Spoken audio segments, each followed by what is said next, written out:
Hello? Hello? Podcast Network Asia.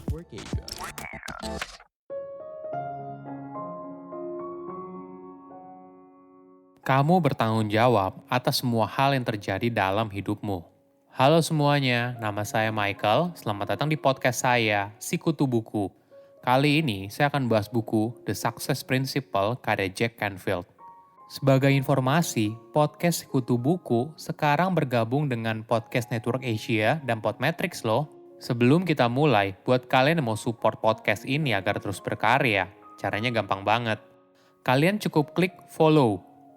Dukungan kalian membantu banget supaya kita bisa rutin posting dan bersama-sama belajar di podcast ini. Buku ini membahas prinsip untuk menjadi orang sukses. Bagaimana cara kamu menuju masa depan yang kamu inginkan dari posisi kamu yang sekarang.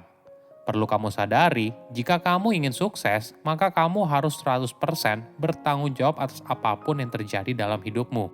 Apapun yang kamu pikirkan, ucapkan, dan lakukan akan menentukan hidupmu seperti apa di masa depan. Dalam perjalanan hidup, mungkin saja kamu mengalami kebangkrutan, dipecat dari tempat kerja, dan sebagainya. Namun, kamu tidak akan kehilangan apa yang telah kamu pelajari dan siapa dirimu dalam proses menuju tujuan hidupmu sendiri. Saya merangkumnya menjadi 3 hal penting dari buku ini. Pertama, bertanggung jawab atas hidup.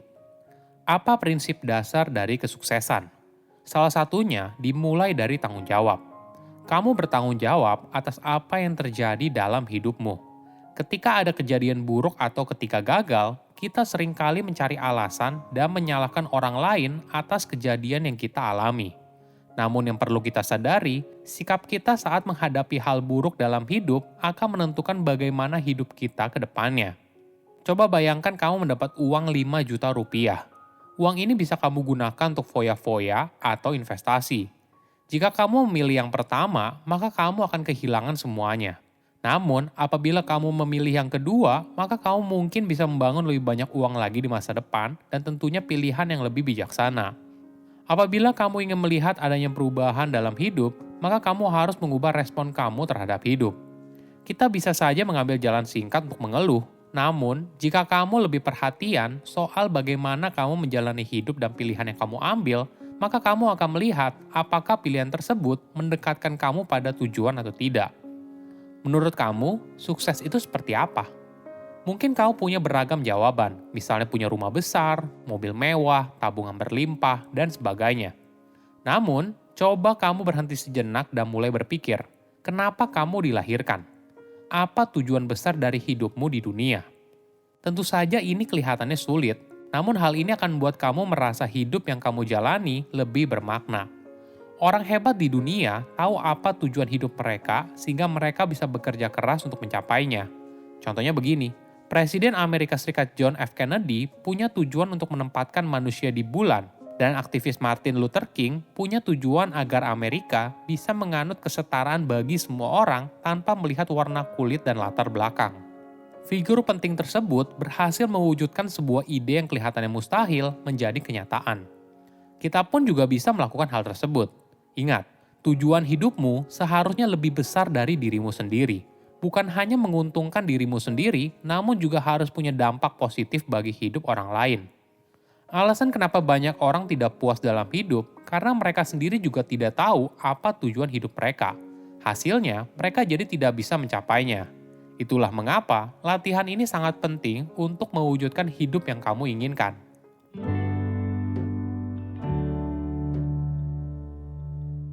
Kedua, latihan berpikir positif. Banyak orang selalu curiga terhadap orang baru. Kadang kita berpikir kalau orang lain tidak suka dengan kita. Mereka akan menghakimi pilihan yang kita ambil, berbicara hal buruk di belakang kita, atau merasa kita bukan orang yang menyenangkan. Kenapa tidak berpikir sebaliknya? Daripada kita langsung berpikir kalau orang lain tidak suka dengan kita, bagaimana kalau kita berpikir kalau mereka menyukai kita? Daripada berpikir kalau mereka mau menyakiti kita, bagaimana bila kita menganggap kalau semua orang ingin membantu kita? Kenapa kita tidak menjadikan perspektif positif sebagai standar? Tentu saja, kita tidak bisa menjalani hidup dengan naif. Kadang, kita perlu rasa curiga dan negatif untuk melindungi kita dari bahaya. Tapi, bukan berarti setiap saat kita harus berperilaku seperti itu. Banyak asumsi kita terhadap orang lain hanya imajinasi belaka. Salah satu contohnya yaitu pandangan kalau orang lain suka menghakimi apa yang kita lakukan. Kita selalu berpikir apa yang orang lain pikirkan kalau saya melakukan hal ini. Kalau saya jadi karyawan yang inisiatif, nanti rekan kerja saya bakal berpikir apa?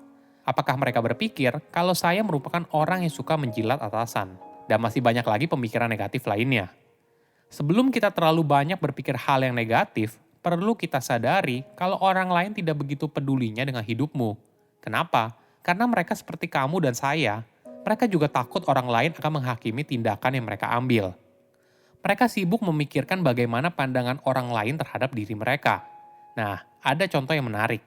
Dalam sebuah foto yang berisi banyak orang, wajah siapa yang kamu lihat terlebih dahulu? Ya, tentu saja. Mayoritas orang akan melihat wajah mereka dulu, baru melihat wajah yang lain. Ketika wajah mereka terlihat oke di foto tersebut, maka mereka akan merasa kalau foto itu bagus.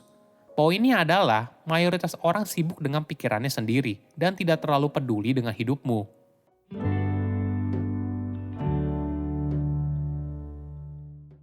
Ketiga, perspektif dalam hidup. Orang sukses melihat hidup sebagai peluang.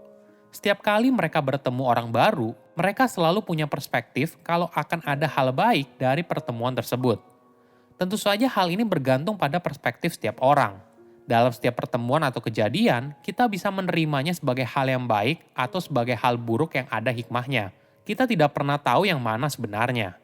Mungkin saja, kejadian yang kita anggap merupakan kejadian buruk malah membantu kamu untuk merubah hidup menjadi lebih baik. Ada sebuah kisah yang menarik. Seorang petani dan anak laki-lakinya hidup di sebuah desa.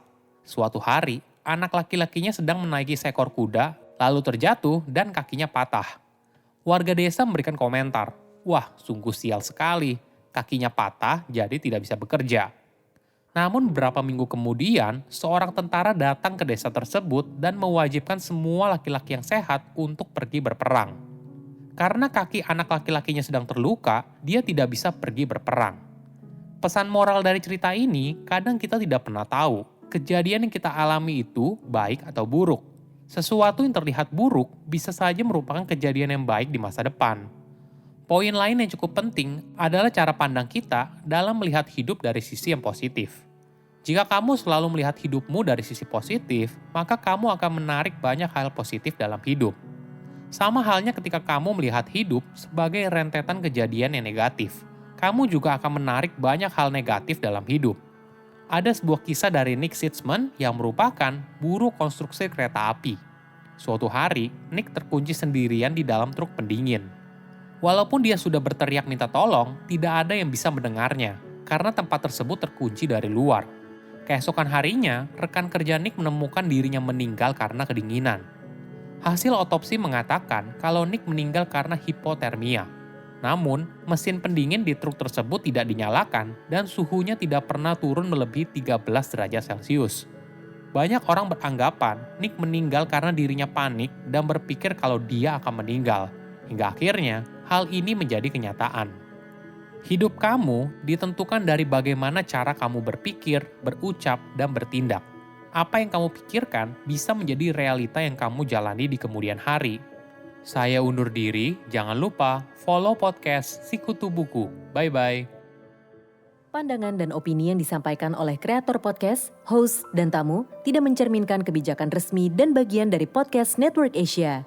Setiap konten yang disampaikan mereka di dalam podcast adalah opini mereka sendiri dan tidak bermaksud untuk merugikan agama, grup etnik, perkumpulan, organisasi, perusahaan, perorangan, atau siapapun dan apapun.